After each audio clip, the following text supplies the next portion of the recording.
$149 million worldwide. That's global metrics, by the way.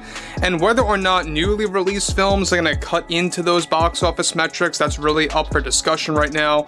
And also whether or not the box office for Fantastic Four: First Steps will be very similar to what Brave New World turned out to be once it actually made its course throughout all theaters is also another big conversation going on right now. But one thing that's for certain is that Pedro Pascal getting involved and way too involved in politics, it's not really helping the situation at all when it comes to the press tour for the Fantastic Four. That at first glance isn't too bad, but there's plenty of lingering shots, and the longer it lingers, the more you're like, that's a little bit unsettling, that's a little weird. But even like a Galactus's face, it did not have the same realism of, say, a Thanos. Marvel just dropped a $250 million blockbuster, and barely anyone's talking about it. Fantastic Four: First Steps was supposed to reignite interest in the MCU, but instead, it stumbled out of the gate with a second weekend drop that has fans and analysts raising eyebrows. For a studio once known for dominating the box office without breaking a sweat, this isn't just a misstep, it's a warning sign.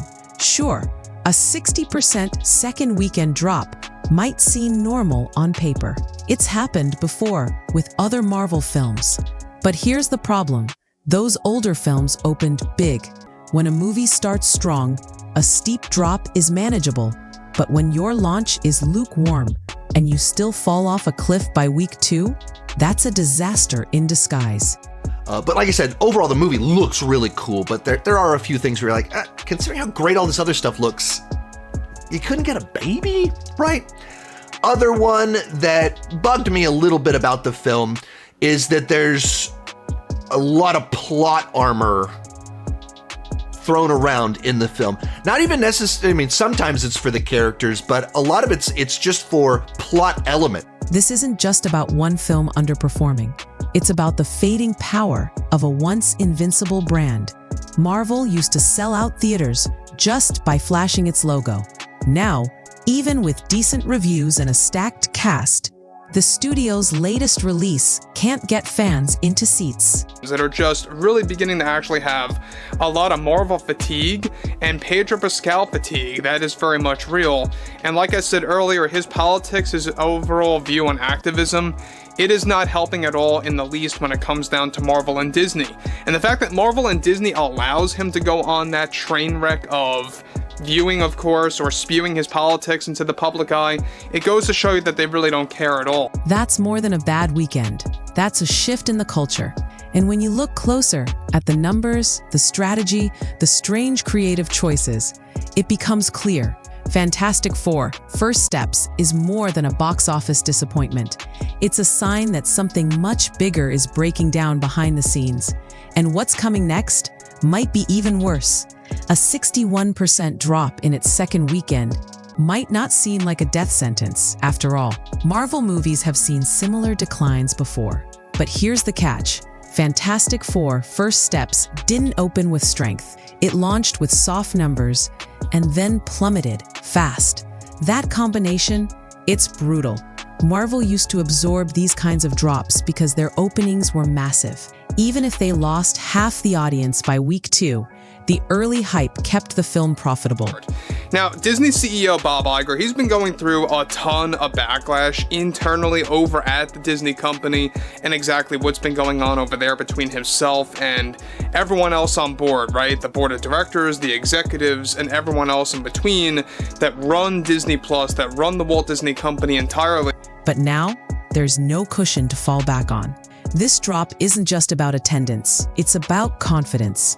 A 61% slide suggests that word of mouth isn't spreading audience interest, isn't growing, and whatever excitement existed on opening weekend evaporated almost immediately. For a movie trying to reboot one of Marvel's most iconic teams, that's devastating. In comparison, the Guardians of the Galaxy films managed to hold on longer because they surprised people. They were fresh, fun, and had staying power. Fantastic Four had brand recognition, a built-in fan base, and a massive marketing push. Yet, it still fell off a cliff. Word is, the team was too white. So these are 6 woke points that are all in this movie, which makes this movie fully woke. It's not just like one thing. They were like, yeah, they did this, but no, it's fully there. So the question is, can a movie be woke and good? The majority of the time, no. The majority of the time, everything woke turns to shit. That's not just a red flag. It's a siren blaring through the halls of Marvel Studios. And if the opening was weak and the second weekend crashed, it begs one question. Where did all that budget go? Because if the movie cost what people think it did, the real damage might just be getting started. Behind every blockbuster is a number no one wants to talk about. And for Fantastic Four, First Steps, that number is $600 million.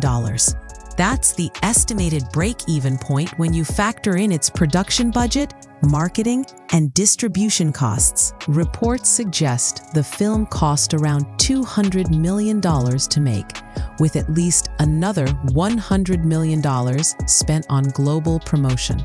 And remember, studios don't keep every dollar earned at the box office. Roughly half gets split with theaters. So unless this movie clears the $600 million mark, Marvel is taking a loss. Right now, it's not even close. Box office trackers are projecting a total haul somewhere between $500 and $550 million if it's lucky. That means this isn't just a weak performance, it's a financial failure. And here's what makes it worse.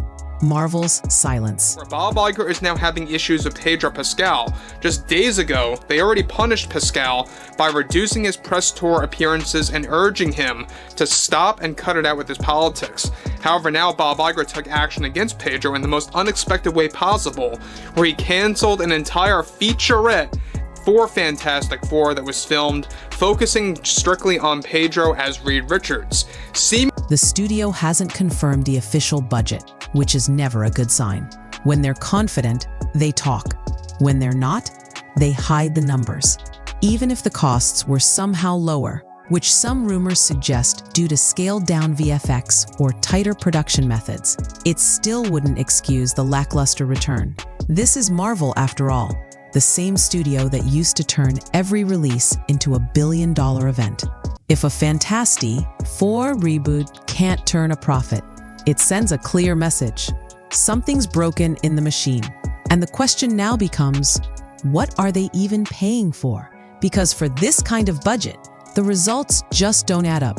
For a movie that supposedly cost over $200 million to make, Fantastic Four First Steps doesn't exactly scream blockbuster spectacle. The visuals are decent, but nothing groundbreaking. And that's where the questions start piling up. Where did all the money go? Because if this was Marvel's attempt to scale things back and manage costs more efficiently, it doesn't feel like they nailed it. Some insiders have pointed out that the film may have taken cues from projects like The Creator, which impressed audiences with stunning visuals on a fraction of the budget. That movie, reportedly made for just $80 million, showed that you don't need to burn hundreds of millions to create a world that feels immersive. Yet somehow, Marvel, with all its resources, delivered something that looked fine. Not bad, not amazing, just fine. If the studio really did try to cut corners, maybe by reusing assets or limiting action-heavy scenes, the result doesn't justify the price tag. And if they didn't cut corners, if this really is what $200 million looks like now, then something is seriously wrong behind the scenes. Audiences are noticing too. In an era where viewers are more vocal than ever about quality, it's not enough to be good enough. When Marvel delivers anything short of spectacular, it doesn't just disappoint. It damages trust. And when fans start feeling like the budget isn't showing up on screen, they stop showing up in theaters. But maybe the biggest problem isn't what they showed, it's what they failed to make us feel. Because all the CGI in the world can't replace excitement. And this film had almost none. Once upon a time, a new Marvel release was a cultural event. Midnight premieres, packed theaters, fans dissecting trailers frame by frame. It was electric. But with Fantastic Four: First Steps, that magic is gone. The buzz, barely a whisper. Social media engagement has been lukewarm. Memes are scarce. And even the usual army of MCU defenders seems quiet. So what happened? Part of it is franchise fatigue. After over a decade of non-stop releases, even the most loyal fans are feeling the burnout. Phase 4 and beyond have been riddled with uneven storytelling, forgettable characters, and over-reliance on multiverse gimmicks. The once carefully built momentum now feels scattered, and Fantastic Four, despite being a major reboot, did little to shift that perception. Even the audience scores reflect this fading energy. While the film holds decent ratings on Rotten Tomatoes, the number of audience reviews is surprisingly low for a Marvel title. That's not just a metric, it's a pulse check. People aren't just skipping the theater, they're not even talking about it after watching. And in today's content-saturated world, silence is worse than criticism. This wasn't just another superhero film. It was supposed to mark the return of one of Marvel's most iconic teams. But instead of reigniting excitement, it's become another reminder that the studio's grip on pop culture dominance is slipping. And if even Fantastic Four can't rally fans, what does that mean for the rest of Marvel's upcoming slate? Pedro Pascal used to be the internet's favorite actor. From The Mandalorian to The Last of Us, his charm and screen presence seemed unstoppable. But now, his constant presence is starting to wear thin, and Fantastic Four: First Steps might be feeling the consequences. The once beloved star is suddenly everywhere, and fans are starting to notice, and not in a good way. Social media is full of jokes and jabs about Pascal being in every project, with memes comparing him to Marvel's new human green screen. What was once endearing is now starting to feel like overexposure. Even Liam Neeson jumped in on the joke during a surprise appearance at a screening, cheekily announcing, "No zombies, no superheroes, and no Pedro Pascal." The crowd laughed, but the message landed. Casting a big name used to guarantee interest. But now, having Pascal as the face of yet another major release might actually be turning viewers off instead of pulling them in. It's not necessarily about his talent. It's about timing. Audiences want something fresh, and stuffing the same familiar face into every genre isn't helping. In a film already struggling to stand out, Pascal's casting wasn't the boost Marvel hoped for. It might have even backfired, because when people feel like they've seen the same actor 10 times in a year, they stop being curious, and they start getting bored. And that's dangerous, especially when your movie's already battling disinterest, soft numbers, and lukewarm buzz. Critics gave it an 86%. Audiences rated it even higher, over 90% in early verified reviews. On paper, Fantastic Four: First Steps is a win. So why is the box office telling a completely different story? How does a well-reviewed Marvel film with a classic IP, solid cast, and heavy promotion still flop? The answer might be simpler than it seems. Trust has been broken.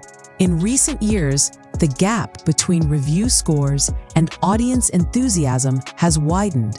People have started to see Rotten Tomatoes less as a stamp of quality and more as just another marketing tool. And with so many past Marvel projects being hyped up critically but landing flat with fans, even good scores have lost their weight. There's also the problem of invisible interest. The number of people leaving reviews is strikingly low, only around 10,000 verified audience ratings. That's a drop in the ocean compared to past Marvel releases. And while the scores are positive, the volume isn't there. This suggests that the few who did see it mostly liked it, but the majority just didn't show up.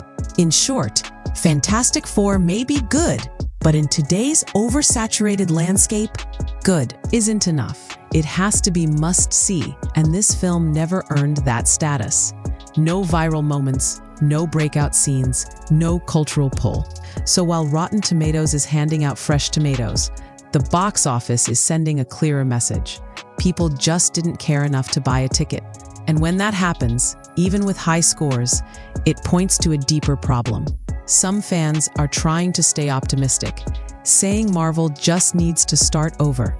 That Fantastic Four. First Steps is part of a slow rebuild, like Captain America, the first Avenger back in 2011. But here's the difference. Back then, Marvel was building up to something. Now, it feels like they're scrambling to hold things together. If this is Marvel's idea of a fresh start, it's a shaky one. The original Captain America didn't break records, but it was part of a larger, exciting plan. Each movie added momentum. With Fantastic Four, there's no clear direction, no promised payoff. It's just another reboot in a sea of reboots. Hopin'. Nostalgia alone will do the heavy lifting. And can Marvel even afford a rebuild? Let's be real. A slow, patient relaunch sounds great on paper. But when you're burning through $200 million per movie, the financial runway is short. A couple more soft reboots like this, and the studio won't just be treading water. They'll be drowning in red ink. This isn't just a creative slump, it's a structural one. The multiverse, the endless content churn, the bloated schedules. It's all catching up. Instead of resetting with purpose, Marvel seems to be rebooting out of desperation. The question is no longer whether they can rebuild, it's whether audiences still want them to. And right now, that answer is far from clear. Once unstoppable, Marvel is now facing something it never expected: indifference. Fantastic Four: First Steps isn't just a box office letdown. It's a signal that the superhero formula no longer guarantees success. High budgets, familiar faces, and solid reviews aren't enough anymore. Audiences want more than recycled hype. They want something that feels fresh, urgent, and worth their time. With box office numbers falling short, cultural buzz fading, and even loyal fans beginning to tune out, it's clear the golden era of superhero dominance is fading. The genre isn't dead, but the blind loyalty is. Marvel can still recover, but not by doing more of the same. The age of guaranteed billion-dollar hits is over. If they want to survive what's coming next, they'll need more than nostalgia and name recognition. They'll need real innovation. Because if Fantastic Four couldn't save the MCU, what can?